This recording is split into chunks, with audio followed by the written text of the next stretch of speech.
तो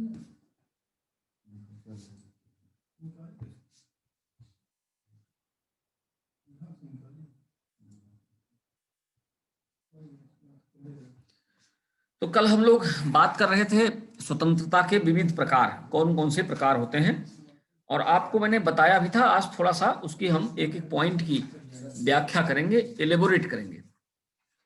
तो प्राकृतिक स्वतंत्रता, व्यक्तिगत स्वतंत्रता, फिर नागरिक स्वतंत्रता, राजनीतिक स्वतंत्रता, आर्थिक स्वतंत्रता, नेशनल लिबर्टी, राष्ट्रीय स्वतंत्रता, और नैतिक स्वतंत्रता। मूल रूप में हम स्वतंत्रता को इतने पार्ट्स में बांट सकते हैं। इसके अलावा भी, क्योंकि स्वतंत्रता का अर्थ बहुत व्यापक है और स्वतंत्रता में और भी प्रकार हो सकते हैं। रिलीजियस लिबर्टी हो सकता है, तो तमाम प्रकार की स्वतंत्रताएं हो सकती हैं। सामान्य तौर पे हम अपनी जानकारी के लिए स्वतंत्रता को इतने प्रकार से रख सकते हैं। अब नेचुरल लिबर्टी क्या है? नेचुरल लिबर्टी, आप जानते हैं कि प्रत्येक व्यक्ति जन्मजात कुछ अधिकारों को लेकर पैदा होता है, जैसे राइट टू लिव, जीवन जीने का अधिकार।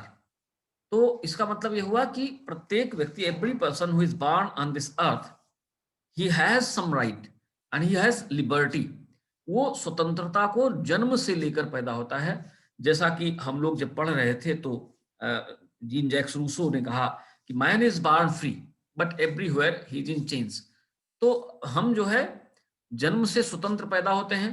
जैसे जैसे हम समाज की बाध्यताओं से जुड़ते चले जाते हैं, तैसे तैसे हमारे जीवन में बाध्यताएं और बंधन आना शुरू हो जाते हैं, और जैसे जैसे बंधन आता है तैसे तैसे हमें स्वतंत्रता की आवश्यकता होती है, नए रूप में, नए परिवेश में, नए संदर्भ में। तो ये जो है नेचुरल लिबर्टी है, यानी समथिंग दैट इज इननेट, वो चीज जो आपके अंदर है, जो आपकी प्रकृति में निहित है। क्योंकि हर व्यक्ति स्वतंत्रता चाहता है। जैसा कि हमने ग्रीन का स्टेटमेंट आपको बताया था, टीएच ग्रीन कहते हैं, ह्यूमन कॉन्शियसनेस पास्चुलेट्स लिबर्टी। पास्चुलेट्स का अर्थ होता है कि मनुष्य की आत्मा में ही स्वतंत्रता निहित होती है, उसकी चेतना में, अंतः चेतना में ही स्वतंत्रता निहित होती है। उसकी जो इनर कंसाइंस है, जो अंतरात्मा है, स्वतंत्रता उसका अनुसंगी है। या दूसरे शब्दों में कह सकते हैं, liberty is essentially integrated with the consign of man, conscience of man. व्यक्ति की अंतः चेतना से स्वतंत्रता संलिप्त है या लगी हुई है, संलग्न है, तो उसको अलग नहीं कर सकता है। और प्राकृतिक स्वतंत्रता मूल रूप से क्या है? जैसे राइट टू लिव, जीवन जीने का अधिकार हमारे पास होना चाहिए। ये प्राकृतिक स्वतंत्रता प्रकृति ने हमको प्रदत्त किया है कि हम जो है एक जीवन जी सकें। दूसरी बात जो हम कहते हैं इंडिविजुअल लिबर्टी, व्यक्तिगत स्वतंत्रता, जिस स्वतंत्रता के संबंध में सर्वाधिक चर्चाएं हम लोग करते हैं कि व्यक्ति को स्वतंत्र छोड़ देना चाहिए।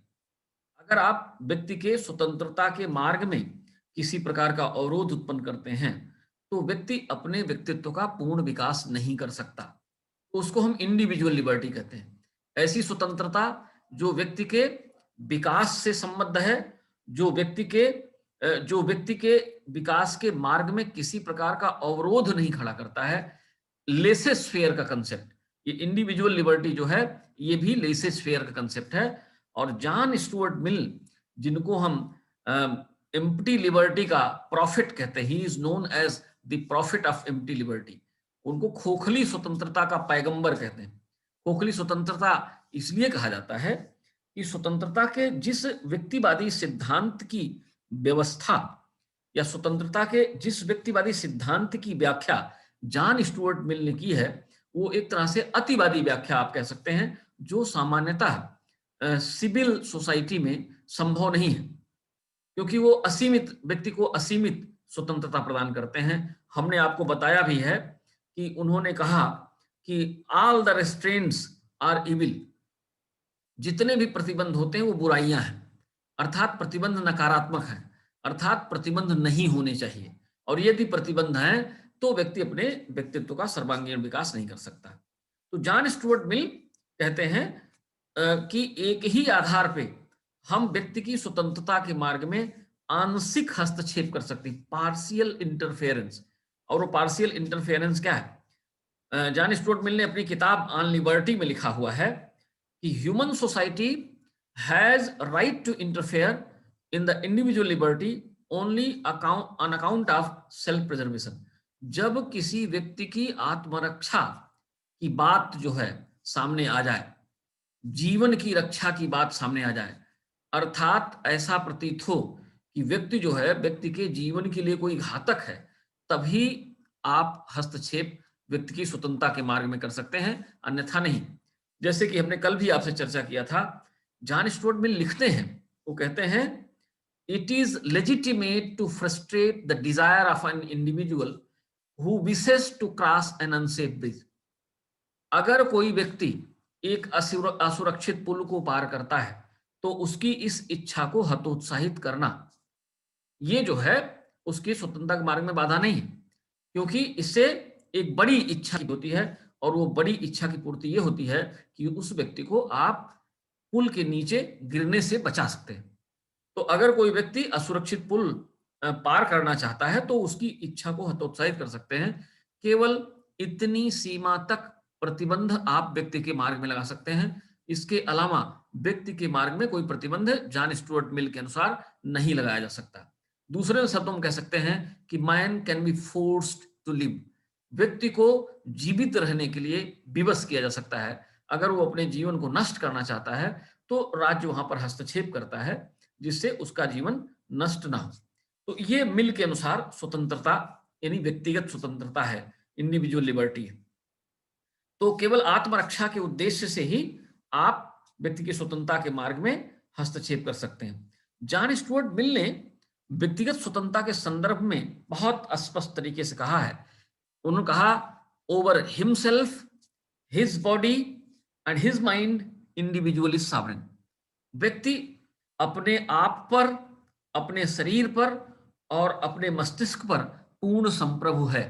इसका मतलब हुआ कि व्यक्ति के पास आजादी होना चाहिए कि वो अपने संबंध में अपने विचार के अनुसार निर्णय ले सके, और अपने विचार के अनुसार और अपनी इच्छा के अनुसार कार्य कर सके, क्योंकि व्यक्ति को अपने ऊपर हक है, व्यक्ति को अपने मस्तिष्क पर हक है। तो ऐसी स्थिति में व्यक्ति की आजादी अगर छीन लेते हैं, तो इसका मतलब हुआ कि वो अपनी इच्छा के अनुसार कार्य नहीं कर सकता, और अगर आप अपनी इच्छा के अनुसार कार्य नहीं करते हैं, तो आपका विकास अवरुद्ध हो जाता है। तो ये व्यक्तिगत स्वतंत्रता है। यानी व्यक्तिगत स्वतंत्रता मतलब व्यक्ति को निजी क्षेत्र में या निजी जीवन के क्षेत्र में स्वतंत्रता प्रदान करना, जिससे कि वो विकास, आर्थिक क्षेत्र में कोई भी व्यक्ति आर्थिक क्षेत्र में जहां पर अपना पूंजी निवेश करना चाहता है, वहां पे उसको पूंजी निवेश की छूट होनी चाहिए।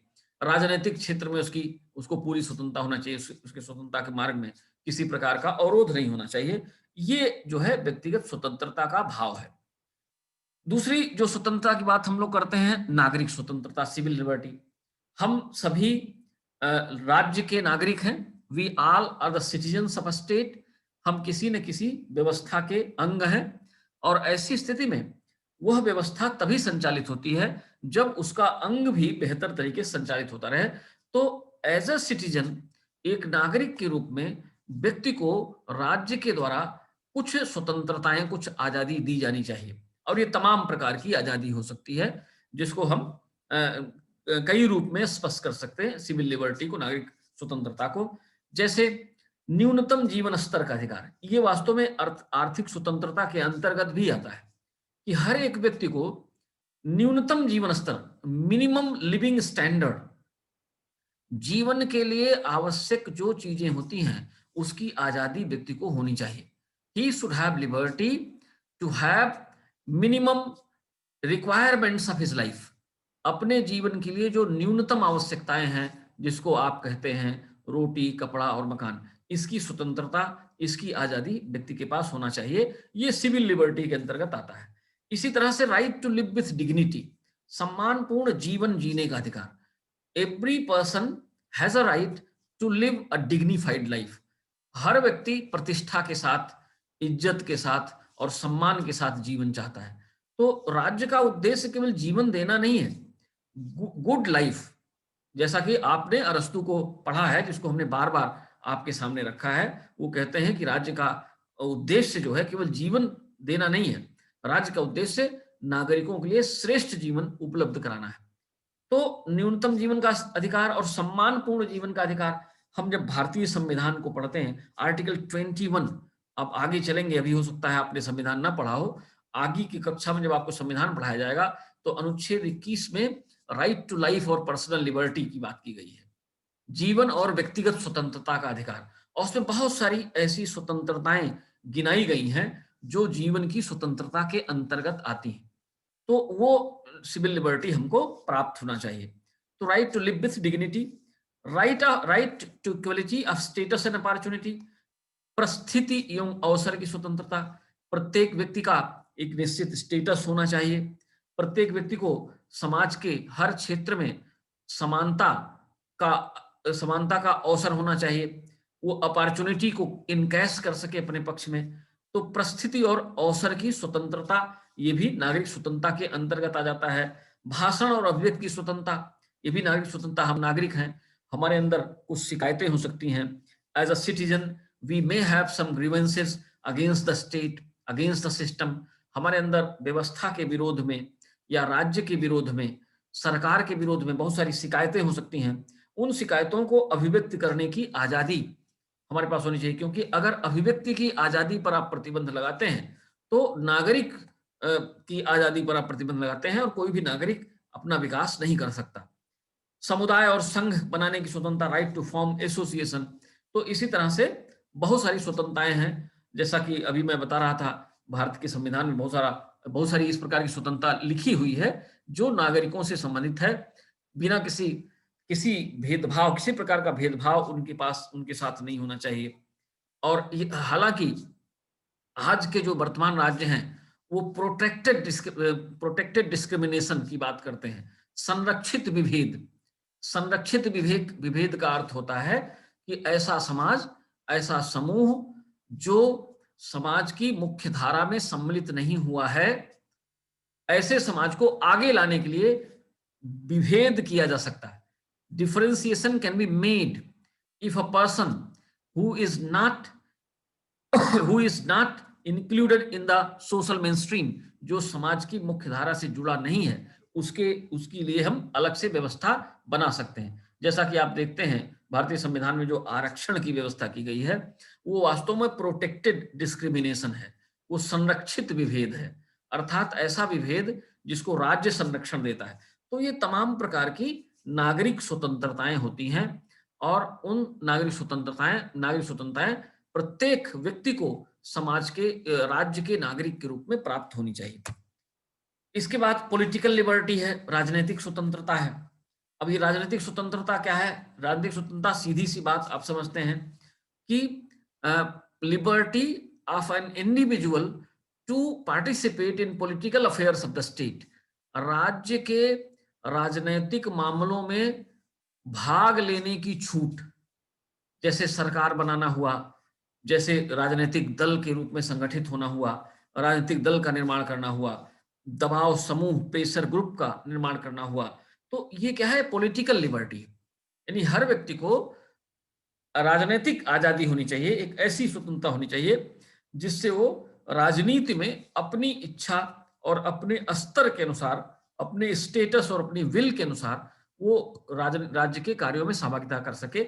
लास्की ने कहा है, liberty of active participation in the affairs of state, राज्य के मामलों में सक्रिय सहभागिता करने की आजादी, ये राजनीतिक स्वतंत्रता होता है।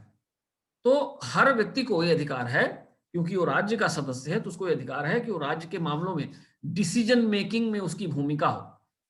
His accessibility to the government, to the politics should be ensured, राजनीति तक, सरकार तक उसकी पहुंच को सुनिश्चित किया जाना चाहिए कि वो सरकार तक पहुंच सके, राजनीतिक तक पहुंच सके, व्यवस्था तक पहुंच सके, निर्णय निर्माण प्रक्रिया में उसकी अभिन्न सहभागिता हो सके। He should have opportunity to participate in decision making process, उसके पास जो है ऐसा अवसर होना चाहिए कि वो निर्णय निर्माण की प्रक्रिया में भाग ले। लीकॉक ने कहा है, political liberty is constitutional liberty, राजनीतिक स्वतंत्रता का अर्थ संवैधानिक स्वतंत्रता है, जिसका अर्थ क्या है? That means people's right to choose their rulers, जिसका अर्थ है कि जनता के पास अपने नेताओं को, अपने शासकों को चुनने का अधिकार हो, and to make the elected government accountable to them. और उनके पास ये भी अधिकार होना चाहिए कि वो सरकार को अपने प्रति जवाबदेह बना सके। अर्थात अगर सरकार उनकी नीतियों और उनके हितों के अनुसार काम नहीं करती है तो वो सरकार को अपदस्थ कर सके, ये भी अधिकार उनका होना चाहिए। तो राइट टू चूज या right to elect and right to be elected, यानी उनके पास चुनने का भी अधिकार होना चाहिए और चुने जाने का भी अधिकार होना चाहिए। राजनीतिक स्वतंत्रता का अर्थ संवैधानिक स्वतंत्रता है, जिसका अर्थ है कि जनता अपने शासक को अपनी इच्छा अनुसार चुन सके और चुने जाने के बाद शासक वर्ग जो है जनता के प्रति उत्तरदायी हो सके, जनता के प्रति जवाबदेह हो सके, अर्थात जनता के हितों के साथ संलग्न हो सके। कई प्रकार के राजनीतिक स्वतंत्रताएं आप गिन सकते हैं या आप समझ सकते हैं। पॉलिटिकल लिबर्टी बहुत तरह की स्वतंत्रता है, जैसे राइट टू वोट है, मतदान का अधिकार है। हर एक व्यक्ति जो राज्य का नागरिक हो, एक निश्चित आयु प्राप्त होने के पश्चात उसे सरकार को चुनने का अधिकार होना चाहिए और वो अधिकार मतदान की स्वतंत्रता के माध्यम से प्रत्येक व्यक्ति उपभोग करता है। तो right to vote is a political liberty. Right to be elected, निर्वाचित होने का अधिकार, इट इज पॉलिटिकल लिबर्टी। ये राजनीतिक स्वतंत्रता है कि आप जो हैं चुनाव लड़ सकते हैं, चुने जा सकते हैं। Right to represent public office, अगर आपके पास वांछित योग्यता है तो आप किसी भी सार्वजनिक पद को प्राप्त कर सकते हैं, आप नेतृत्व कर सकते हैं, और ये आजादी आपको लोकतांत्रिक व्यवस्था में या किसी भी राज्य व्यवस्था में अगर है तो उसको हम पॉलिटिकल लिबर्टी कहते हैं। Right to criticise the government और राइट टू रेजिस्ट, ये भी पॉलिटिकल लिबर्टी के अंतर्गत आता है कि अगर आप राज्य के नागरिक हैं और सरकार से कोई शिकायत आपकी होती है या व्यवस्था से कोई शिकायत होती है, if you do have any kind of grievance against the system, any kind of grievance against the government, तो you have a right to resist. आपका अधिकार है कि आप प्रतिरोध करें, आप अपनी बात को रखें, आप राइट टू स्ट्राइक है, हड़ताल जैसे आप करते हैं, एसोसिएशंस फॉर्म करते हैं, हड़तालें आप करते हैं और इसके माध्यम से सरकार को अपनी मांगें मनवाने के लिए विवश करते हैं, जैसा कि अभी आप देख रहे हैं किसानों का आंदोलन चल रहा है, तो it is there political right. ये उनका राजनीतिक अधिकार है कि वो जो है प्रोटेस्ट कर सकें, सरकार की नीतियों का विरोध कर सकें, सरकार की आलोचना कर सकें। तो ये जो है पॉलिटिकल राइट के अंतर्गत आता है। इसके बाद इकोनॉमिक लिबर्टी है, आर्थिक स्वतंत्रता। आप ये जानते हैं कि आर्थिक स्वतंत्रता के अभाव में किसी प्रकार की स्वतंत्रता मायने नहीं रखती। इकोनॉमिक लिबर्टी होनी चाहिए कि आप जो है किसी प्रकार का व्यवसाय आप कर सकें, किसी प्रकार की नौकरी आप प्राप्त कर सकें। आपको सार्वजनिक क्षेत्र में नौकरी प्राप्त करने के अवसर होना चाहिए। You must have an opportunity for public employment. तो ये तमाम जो स्वतंत्रताएं हैं ये आर्थिक स्वतंत्रता है, अर्थात आर्थिक रूप से आपको शक्ति संपन्न बनाना, आर्थिक रूप से आपको आत्मनिर्भर बनाना, ये जो है स्वतंत्रता प्रत्येक व्यक्ति के पास होना चाहिए। लास्की ने कहा है आर्थिक स्वतंत्रता का अर्थ यह है कि प्रत्येक व्यक्ति को अपनी जीविका कमाने की समुचित सुरक्षा और सुविधा प्राप्त हो। दोनों चीजें इसमें है, एक तो security, you must have economic security and you must have benefit, you must have opportunity.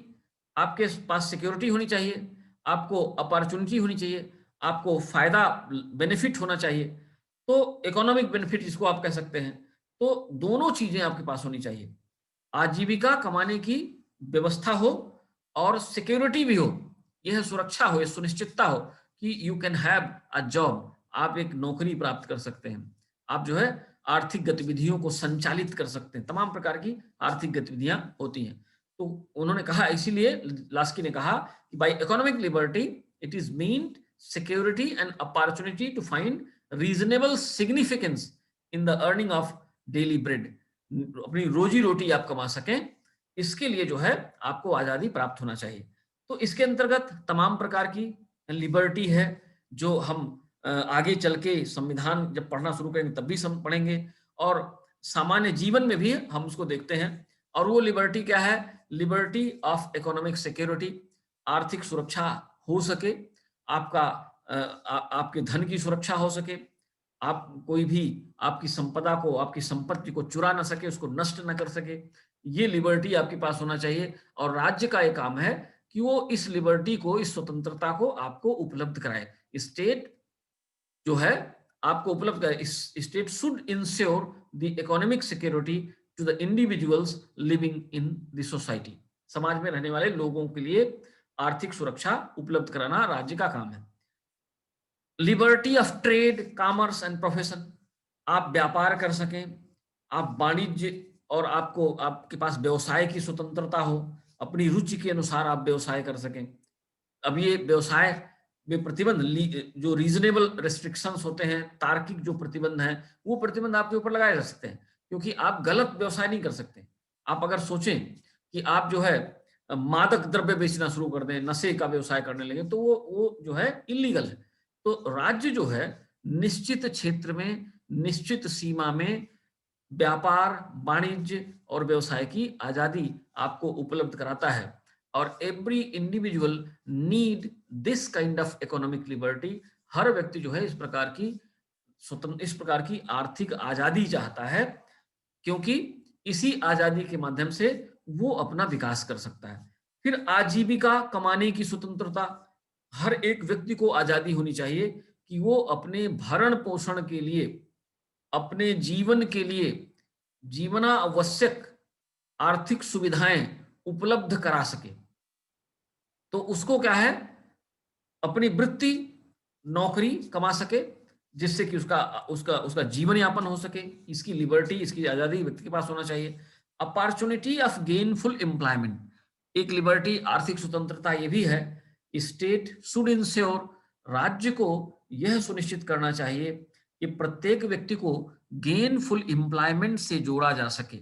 Every individual of state should be included in the process of employment या प्रोसेस ऑफ गेनफुल एम्प्लॉयमेंट। हर व्यक्ति जो है लाभकारी रोजगार के अवसर प्राप्त कर सके, इसकी स्वतंत्रता राज्य को व्यक्ति के लिए सुनिश्चित करना चाहिए। तो ये इकोनॉमिक लिबर्टी हो गया। लास्की ने कहा है, महत्व बताया है इकोनॉमिक लिबर्टी का, इंपॉर्टेंस क्या है। कहते हैं व्यक्ति को बेरोजगारी और अपर्याप्तता के निरंतर भय से मुक्त रखा जाना चाहिए। Individual should be freed from fear of unemployment and insufficiency, कि उसके पास पर्याप्त धन नहीं है या पर्याप्त संसाधन नहीं है जो जीवन जीने के लिए आवश्यक है। तो अगर ऐसा संसाधन नहीं है तो राज्य का यह कर्तव्य है कि राज्य इस तरह के भय को व्यक्ति के मस्तिष्क से दूर कर सके। क्यों? इसलिए क्योंकि किसी अन्य अपरिहार्यता की अपेक्षा व्यक्ति की समझ शक्ति को बहुत आघात पहुंचाती है आर्थिक कमी। अगर आपके पास आर्थिक अपर्याप्तता है, आर्थिक रूप से आप समृद्ध नहीं है, तो दूसरी चीजें उतना नुकसान नहीं करेंगी जितना इकोनॉमिक जो डिफिकल्टी है, इकोनॉमिक जो हिंडरेंस है, इकोनॉमिक जो अवरोध है, आर्थिक जो अवरोध है, वो व्यक्ति के विकास को सबसे ज्यादा बाधित करता है दूसरे अन्य चीजों की अपेक्षा। तो लास्की का कहना है कि individual should be freed from fear of unemployment, उसको बेरोजगारी के भय से मुक्त करना चाहिए, अपर्याप्तता के भय से मुक्त होना करना चाहिए, क्योंकि ये दो चीजें ऐसी हैं, बेरोजगारी का भय और अपर्याप्तता का भय, या इकोनॉमिक आर्थिक रूप से निर्भरता न होने का भय, ये दूसरे किसी भी चीज की तुलना में व्यक्ति का सबसे ज्यादा नुकसान करती है। इसलिए इकोनॉमिक लिबर्टी महत्वपूर्ण लिबर्टी है, आर्थिक स्वतंत्रता महत्वपूर्ण स्वतंत्रता है जो राज्य के द्वारा उपलब्ध कराई जानी चाहिए। जीडीएच कोल ने कहा है कि political liberty in absence of economic equality is a myth. अगर आर्थिक समानता किसी समाज में नहीं है तो पॉलिटिकल लिबर्टी, राजनैतिक जो स्वतंत्रता है, इसकी कल्पना निरर्थक है, निर्मूल है या भ्रम है। It is an illusion. आप राजनीतिक रूप से स्वतंत्र ही नहीं रह सकते अगर आप इकोनॉमिकली इक्वल नहीं है। तो इक्वल अपॉर्चुनिटी, होनी चाहिए, इसका अधिकार, इसकी स्वतंत्रता व्यक्ति के पास होनी चाहिए। लास्की ने कहा है, आर्थिक समानता के बिना राजनीतिक स्वतंत्रता कभी भी वास्तविक नहीं हो सकती। Political liberty cannot be real without economic equality.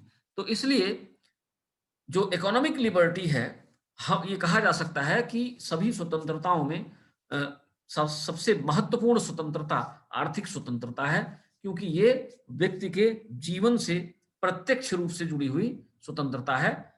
तो इसके बाद है नेशनल लिबर्टी। नेशनल लिबर्टी क्या है? राष्ट्रीय स्वतंत्रता। आप ये जानते हैं कि कोई भी राष्ट्र जब वो किसी देश का गुलाम होता है तो आजाद होने के लिए संघर्ष करता है।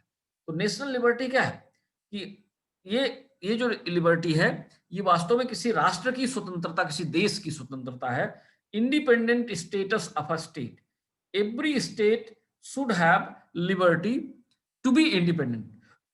हर एक राज्य के पास आजाद होने की स्वतंत्रता होनी चाहिए कि वो स्वतंत्र रहे, खुद मुख्तार रहे, किसी भी विदेशी नियंत्रण से मुक्त रहे। तो और इसमें क्योंकि अगर राष्ट्र आजाद है, देश आजाद है, तो उसके नागरिक आजाद होंगे। तो national liberty means liberty of a nation, liberty of a nation from alien control. विदेश या बाहरी नियंत्रण से आजादी, किसी दूसरे देश के नियंत्रण से आजादी, इसको हम राष्ट्रीय स्वतंत्रता कहते हैं।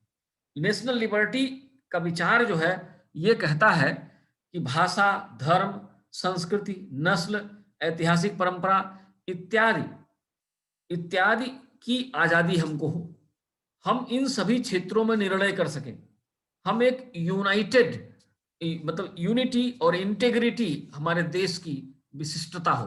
प्रत्येक नागरिक को इस तरह की आजादी होनी चाहिए कि उसका देश आजाद हो।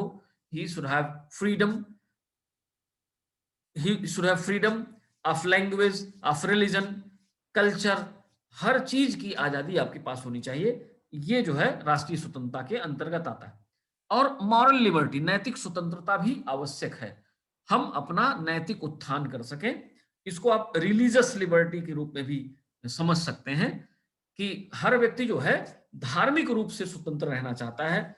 वो चाहता है कि वो अपने मतों के अनुसार, अपने विश्वासों के अनुसार, अपनी परंपरा के अनुसार धर्माचरण कर सके, इसकी आजादी उसके पास होनी चाहिए। तो तमाम प्रकार की नैतिक स्वतंत्रताएं गिनाई जाती हैं, बहुत सारी स्वतंत्रताएं, जैसे to observe and practise the ethical values and lead a moral life. हर व्यक्ति के पास आजादी है कि वो नैतिक मूल्यों का पालन करे और नैतिक मूल्यों के का अनुगमन करे और नैतिक जीवन जिए, उसको नैतिक जीवन जीने का अधिकार है। रिलीजियस एंड कल्चरल लिबर्टी इसी के अंतर्गत आ जाता है। धार्मिक और सांस्कृतिक स्वतंत्रता, अपनी इच्छा के अनुसार किसी भी धर्म का अनुसरण कर सके, अपनी इच्छा के अनुसार किसी भी सांस्कृतिक परंपरा का निर्वाह कर सके या किसी भी सांस्कृतिक परंपरा को का अनुपालन कर सके। Freedom of liberty to practise, profess and propagate religion, धर्म का प्रचार कर सके, धर्म का आचरण कर सके, धर्म का प्रसार कर सके। ये सारी चीजें जो हैं नैतिक स्वतंत्रता के अंतर्गत आ जाती हैं।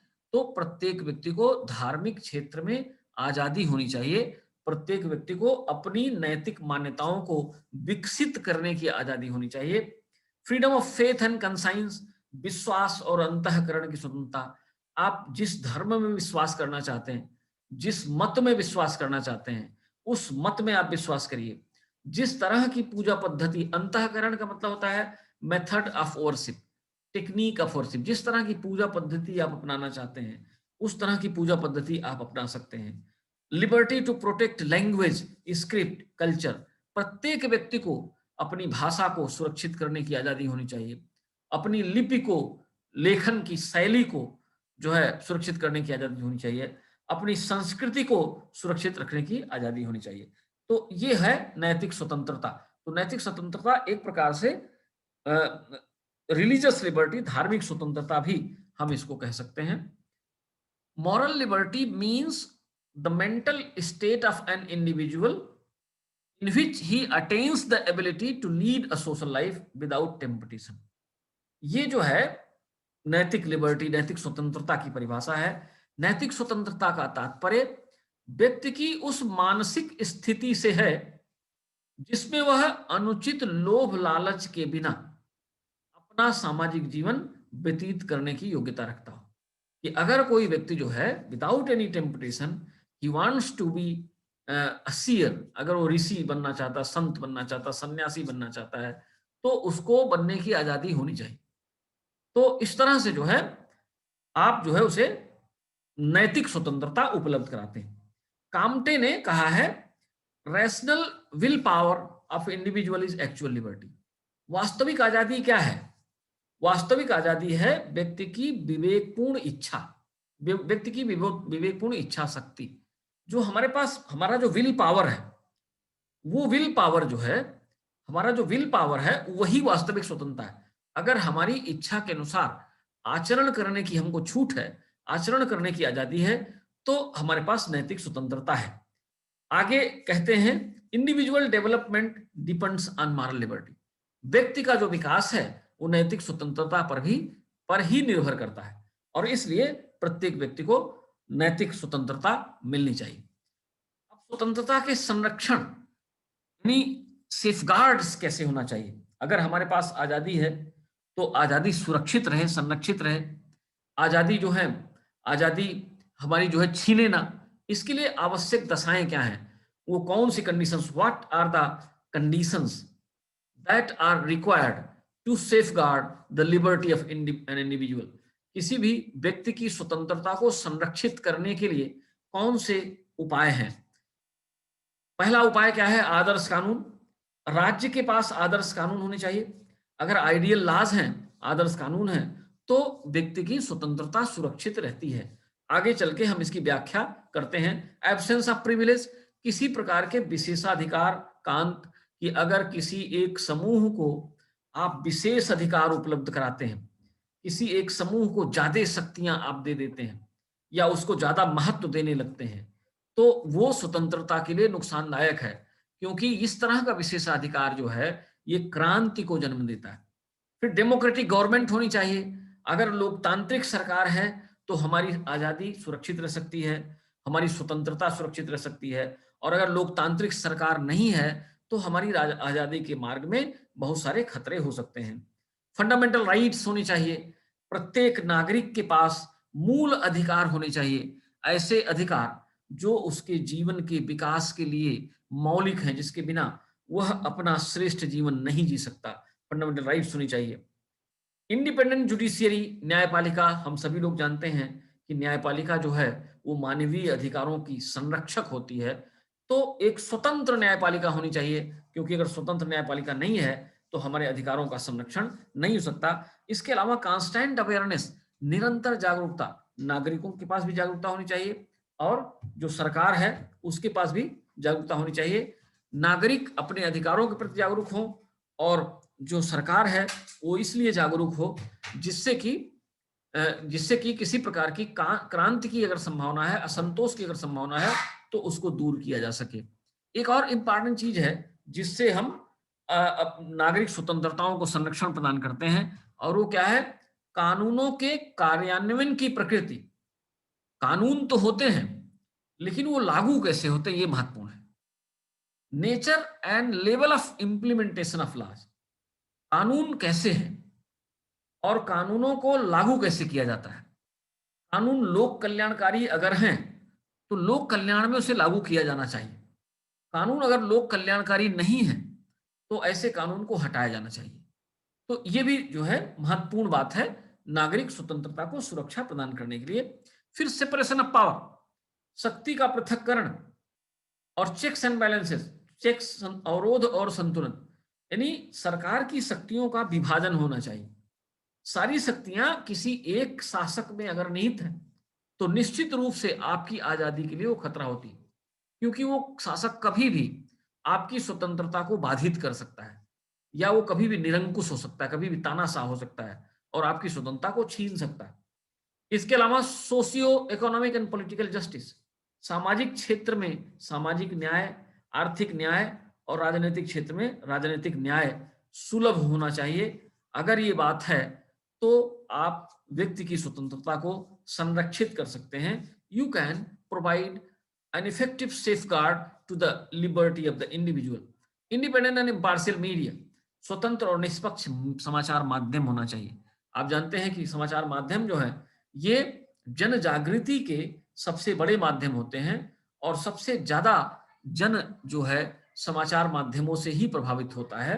व्यक्ति जो है सब सर्वाधिक समाचार माध्यमों से प्रभावित हो सकता है। And therefore it is required that media should be responsible. Media responsible होना चाहिए, क्योंकि मीडिया थोड़ा सा अगर स्लिप करती है तो उसका गलत असर नागरिक स्वतंत्रताओं पर पड़ता है। फिर लोकल सेल्फ गवर्नमेंट, स्थानीय स्तर पर सुशासन की व्यवस्था, ये जो है कानून को प्रभावी करने का, प्रभावी रूप से लागू करने का तरीका है। ये थोड़ा सा हमने एलेबोरेट किया है, व्याख्यात्मक रूप दिया हुआ है उन्हीं चीज को। तो सबसे पहली बात हम लोग जो कर रहे थे कि आइडियल लॉज होने चाहिए, सेफ गार्ड ऑफ लिबर्टी को सुरक्षित रखने के लिए, नागरिक स्वतंत्रता को सुरक्षित रखने के लिए आइडियल लॉज होना चाहिए। मॉन्टेस्क्यू क्या कहते हैं? मॉन्टेस्क्यू कहते हैं safeguards and violation of liberty depends much on nature of laws and intensity of punishment given. बहुत इंपॉर्टेंट बात उन्होंने कहा। उनका कहना है स्वतंत्रता की रक्षा और हनन कानून के स्वभाव पर निर्भर करता है।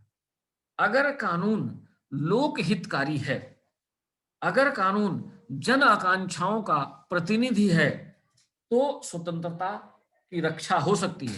और अगर कानून जन आकांक्षाओं का प्रतिनिधि नहीं है तो स्वतंत्रता नहीं रहेगी।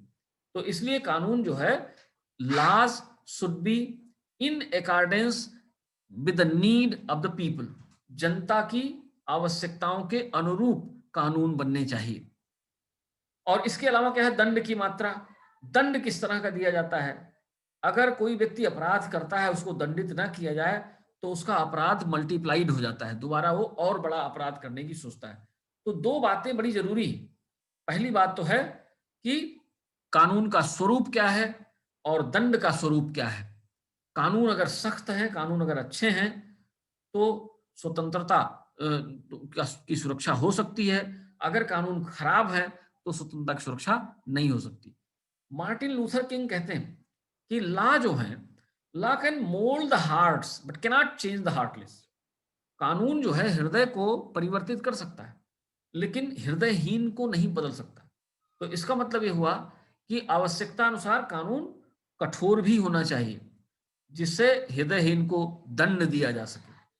A person who is heartless, a person who commits crime, वो व्यक्ति जो क्राइम करता है, he should be punished under law. उसको कानून के तहत दंड भी मिलना चाहिए। तो ये जो है, अगर है इस तरह की व्यवस्था है तो लिबर्टी की सुरक्षा, स्वतंत्रता की सुरक्षा निश्चित रूप से संभव है। प्रिविलेज की बात हम कर रहे थे कि विशेषाधिकार नहीं होना चाहिए। एक व्यक्ति को आपने बहुत अधिकार दे दिए, दूसरे व्यक्ति को आपने कोई अधिकार नहीं दिया। एक समूह के पास विशेषाधिकार है, दूसरे समूह के पास विशेषाधिकार नहीं है, तो इससे क्रांति की संभावना बनती है और नागरिक स्वतंत्रता खत्म हो जाती है। डेमोक्रेटिक गवर्नमेंट हम सभी जानते हैं, लोकतंत्र का काम ही है जनता के लिए जनता का और जनता द्वारा शासन। तो लोकतांत्रिक तंत्रात्मक शासन व्यवस्था होनी चाहिए। The higher the status of civil liberty the more democratic and welfare state will be. Laski कहते हैं कि जिस राज्य में नागरिक स्वतंत्रता का स्तर जितना ऊंचा होता है उसे उतना ही लोकतांत्रिक और लोक कल्याणकारी कहा जाता है। मौलिक अधिकार होने चाहिए। अगर नागरिकों के कुछ मौलिक अधिकार सुनिश्चित हैं जिनका उपयोग नागरिक कर सकता है, तो निश्चित रूप से वहां पर स्वतंत्रता को सुरक्षित किया जा सकता है। और अगर कोई देश मौलिक अधिकारों की व्यवस्था नहीं करता है या मौलिक अधिकारों के संरक्षण की उचित व्यवस्था नहीं करता है, तो आप ये मान के चलें कि वहां पे जो है व्यक्ति की स्वतंत्रता सुनिश्चित नहीं हो सकती। इंडिपेंडेंट जुडिशियरी, स्वतंत्र न्यायपालिका होनी चाहिए। Constant awareness the real value of liberty, सतत जागरूकता ही स्वतंत्रता का मूल्य है। तो ये तमाम चीजें जो हैं अलग अलग विद्वानों ने कहा है कि लिबर्टी को सेफगार्ड, स्वतंत्रता को सुरक्षित कैसे किया जाए।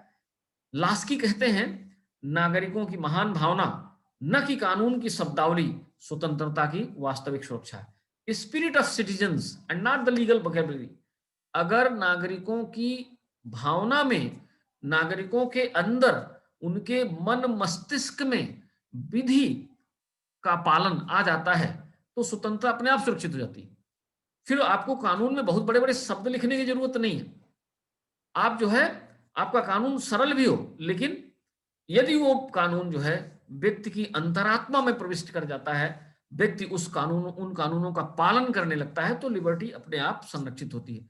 थॉमस जेफरसन कहते हैं, कोई भी देश तब तक अपनी स्वतंत्रता की रक्षा नहीं कर सकता जब तक कि समय समय पर वहां की जनता अपनी विरोधी भावना का प्रदर्शन करके अपने शासकों को सजग न करती रहे। मतलब क्या है? Right to resist. वो कहते हैं कि ये जो प्रतिरोध का अधिकार है, राइट टू स्ट्राइक का जो अधिकार है, प्रदर्शन का जो अधिकार है, ये भी महत्वपूर्ण अधिकार है। इस तरह के अधिकार से सरकार को जागृति आती रहती है और सरकार सचेत रहती है कि अगर उसके द्वारा नागरिक हितों का उल्लंघन होगा तो उसका परिणाम प्रोटेस्ट होगा। इसी तरह से अभी हम लोग चर्चा कर रहे थे कानूनों के क्रियान्वयन की प्रकृति। कानून अगर प्रभावी तरीके से लागू होते हैं तो फिर उनका प्रभाव पड़ता है, नागरिक स्वतंत्रता सुरक्षित रहती है। और अगर कानून सही तरीके से लागू नहीं होता है तो नागरिक स्वतंत्रता सुरक्षित नहीं रहती है। इसीलिए कहा जाता है कि there are laws but there is often weak implementation. कानून तो होते हैं, लेकिन कानूनों का क्रियान्वयन बड़ा कमजोर होता है। कई बार बहुत अच्छे अच्छे कानून आते हैं, लेकिन उन कानूनों को जो क्रियाशील बनाते हैं वो लोग बुरे होते हैं। अच्छा कानून बुरे लोगों के हाथों में आ जाता है। तो ऐसी स्थिति में ऐसे अच्छे कानून का कोई परिणाम, कोई प्रतिफल नहीं निकल पाता है।